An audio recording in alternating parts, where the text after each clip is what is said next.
The principle is we've got an LED or a laser diode. I'm not sure if this is visible from the back. Okay, this is a typical light source. It gives us light.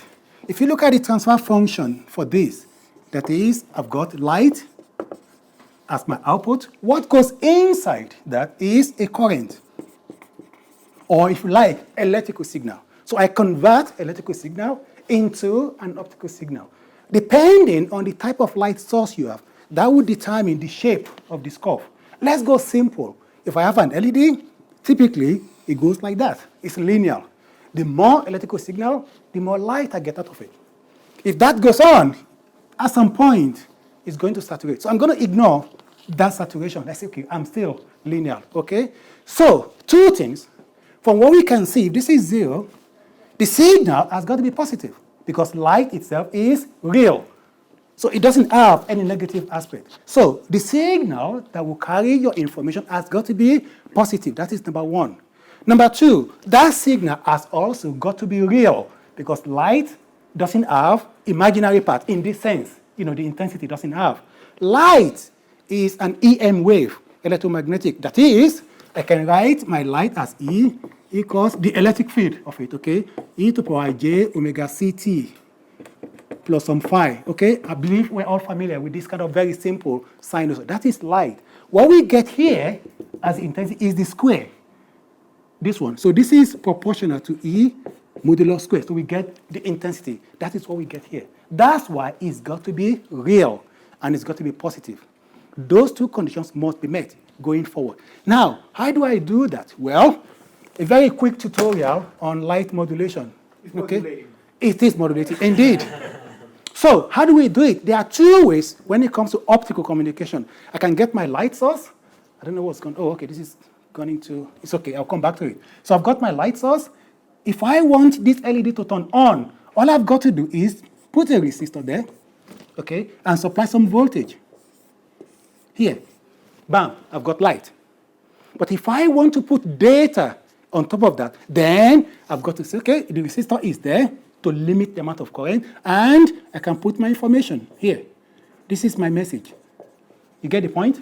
So this keeps the light on, and this adds the message. That is the simplest way of doing it. If you do this, this is called direct modulation. That is, I directly change the signal that turns my light on. And that is the simplest way. And that is changing the intensity that is here. Okay? That is what we do in VLC. Why do we do it? Because it's very simple. It is the basic one. That's why we do it. There is a second method. And that is, I don't add my message here. I've got my light coming out. I've got an external device. That is called an external modulator. And then to that device, I put my message here. You understand? So what I'm doing is, when the light comes out, it goes into an external device, and I control the behavior of that device with my message. With this approach, I can change all of these properties. I can change the field, I can change the frequency, I can change the phase, I can change polarization with this method. That is more complex. Okay? So we are not going to talk about this in this talk. We are only going to talk about the direct modulation because that is what we do in VLC. We are interested in the light intensity, the square of the field. Okay? So that's what we're going to do. So if you're going to do this method, well, before this one comes back, just one quick last thing. I'm going to redraw that off here. I've got my LED. This is my light out. And this is my current signal that goes in. So if my message, like the one coming from this radio, is unipolar, it's got both positive peak and negative peak. Therefore, I need to be somewhere here. If I put my message here, say this is my message. This negative side, what happens to it? Anybody? If I put my message here, what happens to this side, this negative side? Will it come out as light here? Exactly. So what I've got to do is to push this up to somewhere in the middle. All right? So by doing that, I'm shifting the bias point. Now, if I put my message here, everything is still within the dynamic range. So this point becomes my bias point, okay? That's my bias. Just like when we do basic electronics, we look for the quiescent point of a transistor, that is the operating point. So that is where it's going to be. This means if I don't have any message, the LED is still on. I get my illumination. If I add my message, I've got my message. Fine, bingo. Okay, so that is how it works. Now, how much of this information is there? Right? Is it a little bit? Is it so much? That determines what we call the beta or the modulation index. The modulation index. That's what it is. Okay? We can model this, and I will go back to my slide now. So we continue from there very quickly. Just permit me, let me log on. Okay, good. So if we go with that, so that's all I've been talking. I've talked about this one, so no problem here. This is fine. I'm going to give this slide to everybody so we can see the pros and the cons of using either a direct modulation or indirect modulation. Okay, so we've got a light source here, as I've explained. From now on, my message is going to be called MT, just like M for message, okay, just for simplicity. And I put in the middle. So if you go through this simple arithmetic, at the end of the day, it says that the light I get out from here is a function of the average point, that is the bias point in the middle here. It's a function of the bias point and my information times beta. This is telling me how much information. When I increase the volume here, I'm changing my beta. That is, I'm increasing the depth of modulation. You understand? So that is what we do. We assume that MT has an amplitude of 1. Okay? So that is clear. Now on, we want to look into MT, because that is our electrical signal. What forms can it take? Right? We know it could be unipolar. It has to be positive. But that's all. But what other forms can it take? So that is what we take us to what we call the modulation techniques. In other words, we are looking at MT, the proper electrical signal. There's so many ways. Just to iterate again, I'm looking at intensity modulation, okay? So we can have the pulse-based ones. We can have the continuous time. Now, I put color shift key in here. It doesn't really quite fit into intensity modulation. We can explain that later, okay? That's why I've just put it there. But I will talk about just these two, in the next half an hour or thereabout. So the pulse-based.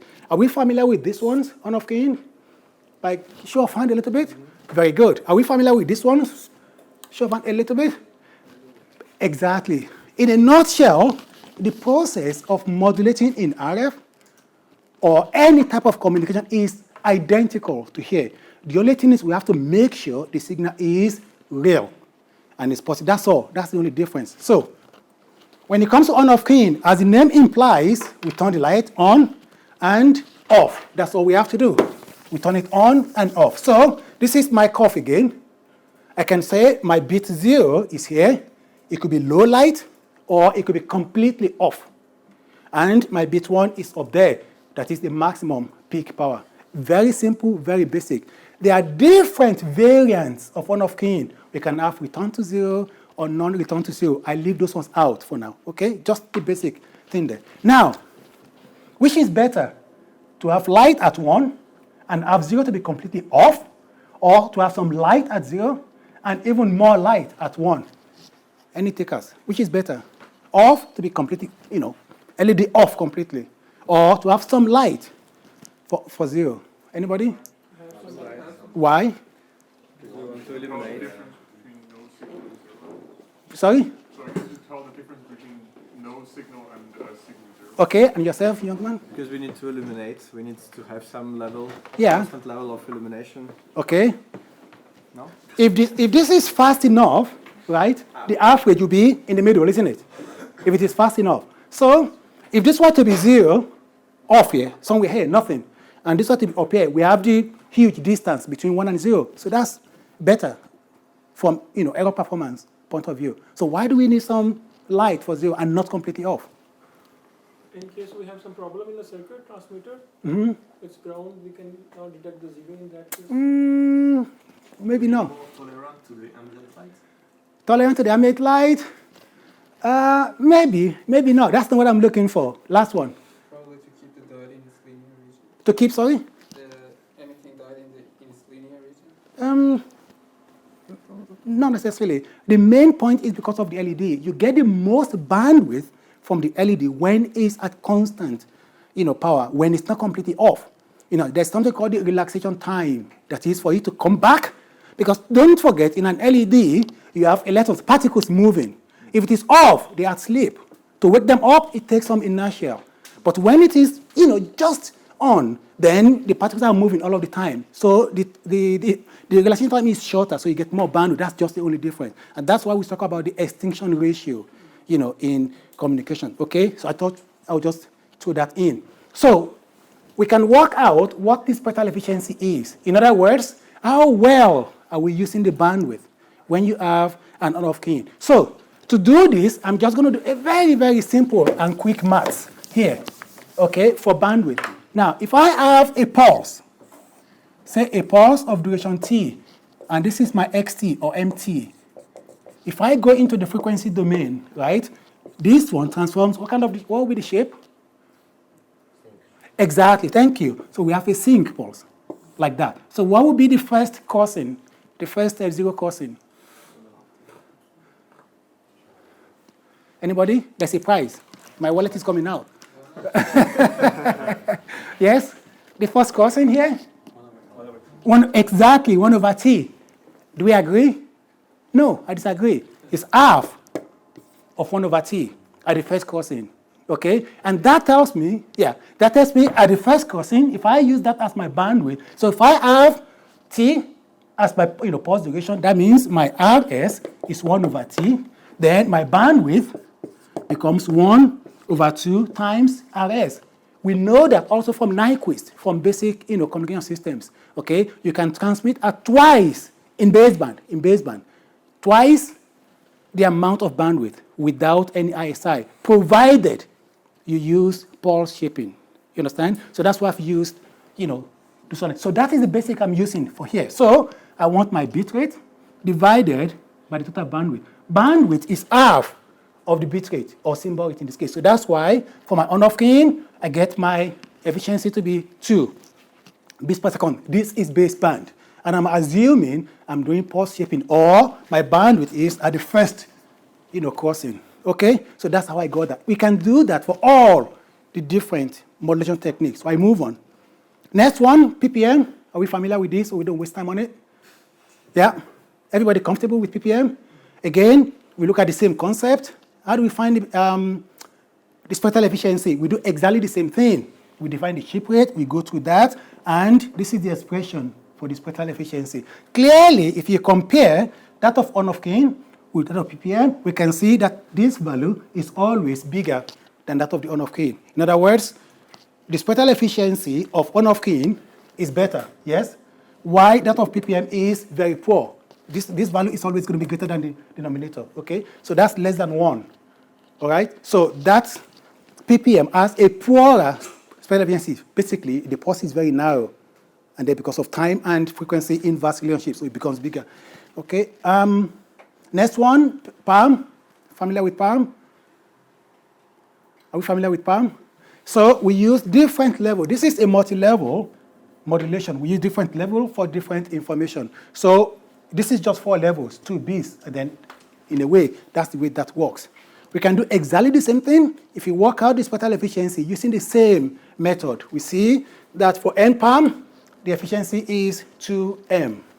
Okay, that is 2 times the number of bits per symbol that we transmit. So if you compare all of them, PALM has a good spectral efficiency greater than on-off keying. On-off keying is greater than ppm.